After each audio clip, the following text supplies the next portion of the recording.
IMF के साथ मिलकर बैठना पड़ेगा। वज़ीर-ए-आज़म शहबाज शरीफ ने एतराफ़ कर लिया। कौमी असम्बली से खिताब में कहा कि IMF से मिलकर बजट बनाना हालात का तकाजा था। उम्मीद है अब जल्द खुशखबरी मिलेगी। अगर IMF का जवाब आ गया तो आपके सामने पेश किया जाएगा।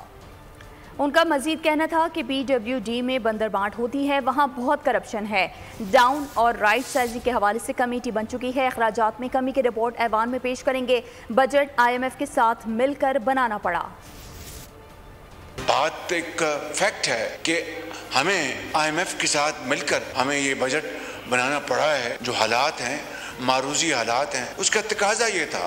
IMF का हमें आज जवाब आ गया तो इंशाअल्लाह कल हम आपके सामने पेश करेंगे और उम्मीद की जानी चाहिए कि हमें इसमें कोई खुशखबरी मिलेगी। PWD में बंदरबांट होती है, उसके खात्मे का ऐलान किया गया। यही नहीं, उनकी तनख्वाहों का मामला नहीं, उसका जो डेवलपमेंट, जो एनुअल, जो फाइनेंशियल लेआउट है, असल करप्शन तो वहाँ होती है जो 50 से 60% तक डाउन साइजिंग और राइट साइजिंग के हवाले से एक कमेटी बन चुकी है और अगले महीने 1.5 महीने में टेंजिबल रिजल्ट्स इस ऐवान में लेके आएंगे ताकि पूरी कौम देखे कि किस तरह अखराजात में कमी की जाए।